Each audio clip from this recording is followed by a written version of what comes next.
If you are a young 14, 16, 21-year-old girl, listen up.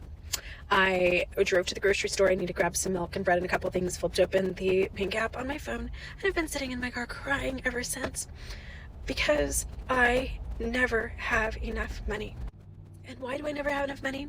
Because when I was a 19-year-old girl, I fell in love. My Mormon faith told me that I was supposed to be a stay-at-home mom. I got married. I started having babies. I dropped out of college. I never had a career. My first couple years of marriage, I decided that I wanted to be an entrepreneur, so I bought a windshield business. I was 20. And my Mormon stake president reminded me that women weren't supposed to work, so I quit my own business, handed it over to my husband, took my name off of it. I would work our family business throughout the next 24 years of my marriage, but I never got paid. I didn't have a salary. My name wasn't on it. I literally worked for room and board. That's it. I would eventually also launch a custom home building company with my uncle as the architect and my friends as the builder, my designs, my realtor, but again, because my husband was the man, his name was on all of the projects, his name was on the business. I remember one of the last custom homes that I built, we sold it and made about a $260,000 profit. That money all went into his bank account. I didn't even have a bank account. I should have said that in the beginning. I never had a bank account. He would give me little envelopes of cash to go grocery shopping with. Anyway, that house sells, the money goes in the bank. I just asked if I could buy myself a piano with the money. I had worked on building that house for 2 years. All of the money went into his bank account. Nothing was under my name. I got a piano and I got a free house to live in and I got groceries. So I found myself divorced at age 44 just 5 years ago, and within just a few months I was living in my car. While he made about $250,000, he would eventually quit that job so that he wouldn't have to pay alimony and child support. He has only paid alimony one time ever in the 5 years since we've been divorced. Once ever. For 24 years, I lived in $1 million homes. I vacationed all over the world. I spent my summers in Hawaii. I could buy myself $500 jeans, diamond tennis bracelets. We had boats and RVs and whatever I wanted. And it never bothered me once that my financial security was dependent on that man being in love with me. I never realized that him liking me or not liking me or finding me sexy or attractive or interesting determined whether or not my children could eat, whether or not I could buy myself a fucking jug of milk and a loaf of bread. There's not a day that goes by that I don't wonder why. Why I didn't have a fucking backup plan.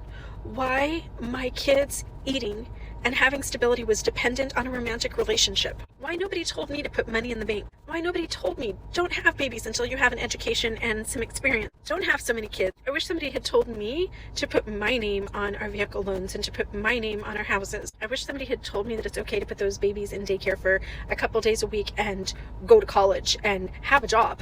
Hi and welcome back to Everything Lynn. I'm Lynn. I'm so sorry. Disclaimer, I know it's been a while. Life has just been lifing. You know, kids got sick. I got sick. My birthday happened.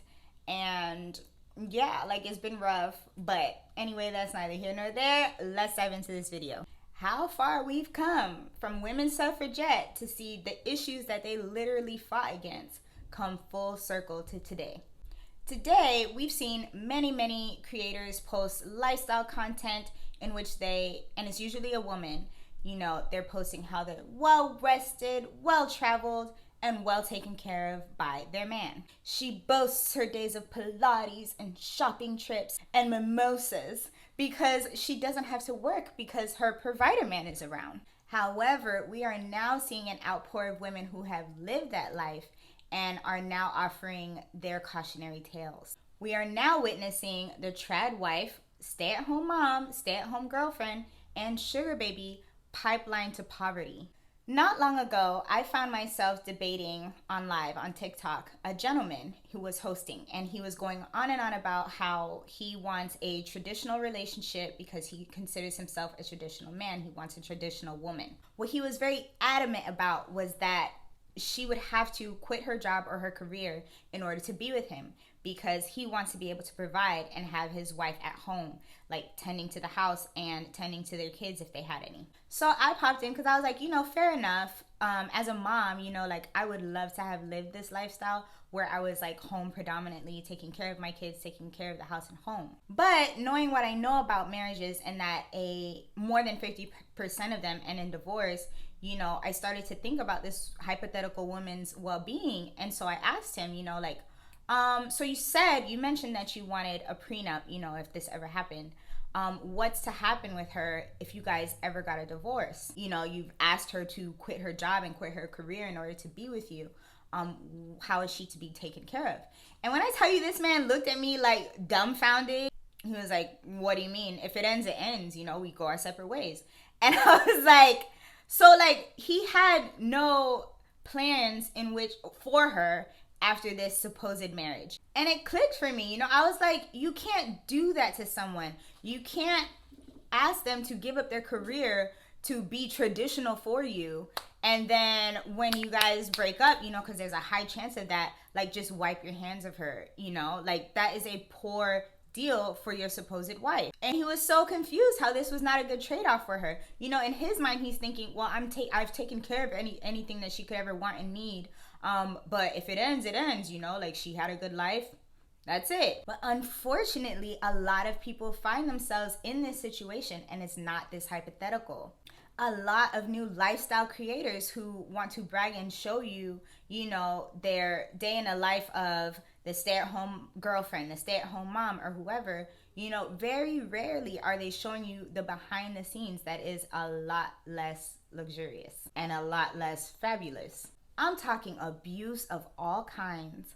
The women usually having to like contort and change themselves in order to remain, you know, attractive to their provider man. Some are cooking and cleaning constantly. It's like they are on the clock. Some have no social life because they are just home with their kids all day. Like they have no goals, no other prospects. They are just home cooking and cleaning and kids. You know, then there's that having to ask permission to spend money.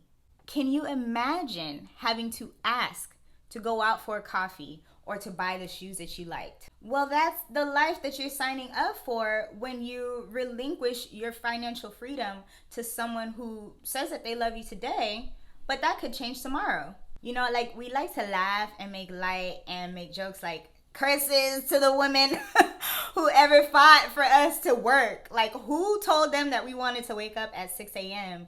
to be stuck in traffic to clock in somewhere? And it is funny, you know, because like I don't like to work. I don't want to work, but neither do a lot of people.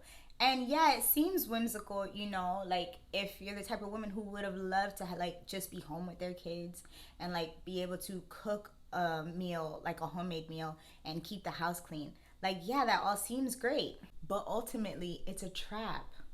To not be financially free is imprisonment, and that's why they were fighting against it. And this is exactly why you should always have a plan to make it for yourself. You know, the majority of us are not gonna wind up with the 1%, you know, so you have to have it in your head. Like, at the end of the day, no one is coming to save you. You know, like unfortunately this isn't 50 Shades of Grey or Twilight, you know, where the wealthy man is just hopelessly in love with you. You know, this is real life, you know, like you're gonna have to be like Sharon, be like, I am a rich man, I am my own wealthy man. You know, you're gonna have to make it happen for you. At the end of the day, only you got you, you know, always. So by no means am I saying, you know, go out there and date that broke guy, you know, like that's a whole nother hellish lifestyle that is for another video if we have the time, if I feel like covering it. But yeah, I'm not saying that. Definitely date the men with goals, you know, and success, and who are making it happen for themselves as well. But what I'm saying is don't rely on that. Like that's not your winning lottery ticket, you know, like always have yourself. Be a smart girl, you know. Anyway, these are my thoughts on the matter. Let me know what you guys think. If any of you have ever lived that lifestyle, you know, where you've relinquished your financial freedom, you know, in hopes that the man that you were with like actually did have you. Like let us know how it worked out for you, you know, because not all men turn around and like treat you poorly like that, but it is a more common theme than not, you know, like where the man winds up resenting you, financially abusing you, etc. But let us know how it's worked for you, and I will see you guys in the next video. Thank you so much for watching. My mom said to me, you know, sweetheart, one day you should settle down and marry a rich man. And I said, Mom, I am a rich man. You know, my experience with men is great because I pick them because I like them. I don't need them.